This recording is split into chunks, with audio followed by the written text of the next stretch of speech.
I didn't mind the loss yesterday versus the Lakers. I thought they competed hard. They simply just didn't have enough firepower. The LeBron and AD pick and roll was too much to handle. And when those two were on the court, the Sixers really didn't stand a chance. And on top of that, the Lakers started out the game on fire, hitting 6 first quarter 3-pointers, finished the half with 11 3-pointers as well, making the margin for error even more non existent for the Sixers. I mean, just listen to Tim Legler at the beginning of the second quarter. Everything the Lakers are putting up right now is going in, whether it's a three-point line or some of these drives or lobs to AD that he didn't even get a clean touch on.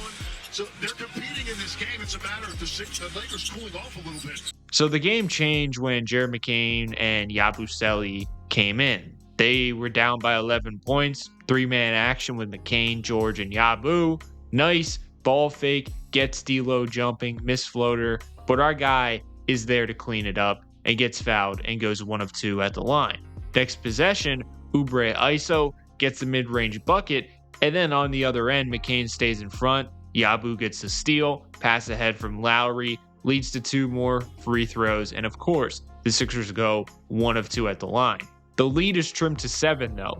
Lowry to George, and then a quick pass to McCain, pump fake gets the defender jumping, so he gets into the paint, kick out to Oubre Hachimura, helps hard, disrespecting the rookie, so McCain knocks down the no-dip 3 with ease, lead back down to 6. Lakers come back on the other end, making the Sixers pay for double teaming the post. No worries, they set up George with 2 screens off the ball into another screen. He draws 2 defenders behind the back pass to Gershon. He fires away and answers back immediately. It's still an 8-point game. This time, George smartly turns into a screener. It forces a switch. Great pass from Lowry. Now you got Reeves, Hayes, and Hachimura focused on George. He's deep into the paint. Free kick out to McCain. Passes offline. One-handed snag. Somehow it doesn't affect his shot. Finally, the Lakers miss a 3. 5-point game. Quick pass to George. Lowry screens, forcing that Reeves switch. Between. Burst of speed. All of a sudden, he's at the rim. All of a sudden, it's a 3-point game. And look at the ball pressure from Paul George. He stays glued onto him, forcing the pass. And then Lowry dives for the deflection. Then the sweet look one way, pass the other way from Paul George.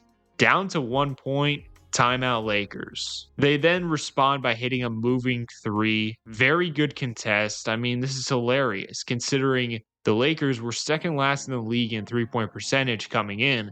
But of course, against the Sixers, Austin Reeves is Ray Allen. Like, give me a break. But on the other end, he goes right around Cam Reddish, plant the right foot as he's gathering, so he gets 2 more steps after that. Some would say it's a travel, but full speed, it's too close to call. You can't really tell. So great footwork by Paul George on that one. And let me tell you, George had the offense humming. He draws 2 eventually, pass to Lowry, quick 1 more to Caleb, drive, great find, and great timing by Oubre on the cut. And he finishes with authority. Off a Lakers miss, Paul George decides to bring it up the floor himself, and now he draws a foul, and he knows the drill. Death, taxes, and the 2024 Sixers going 1 of 2 from the free throw line. It still feels very good to tie the game after that rough start. Now, this right here was the moment the Sixers lost the game, in my opinion. Paul George is on a minutes restriction. The weird thing is he played 32 minutes his first game back, but each game it seems like he's playing less and less. So someone replied to me on Twitter saying he's ramping up, and then someone replied to him saying, no, he's actually ramping down, which is a good point. This just made no sense to me. He had a total of 11 minutes at this point. He's in a rhythm. He's running the show. If you keep him in, he finishes the half with only 15 minutes.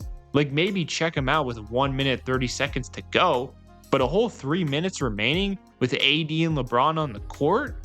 I mean, come on now. Even George himself gave Nurse a look saying, what are you doing? This minutes restriction nonsense, it's just got to stop. It completely flipped the momentum of the game. The Lakers in those last 3 minutes scored 13 points, putting them up 8 points. And from there, it was pretty much over. I don't know. The Sixers were cooking. I think if he kept Paul George in the game, their offense at least would have kept cooking or getting good looks. And then they go into the locker room down less with more confidence. Instead, It was like we did all this work to come back from being down 11 after the first quarter, and we're still down by 8 points after playing a near perfect second quarter.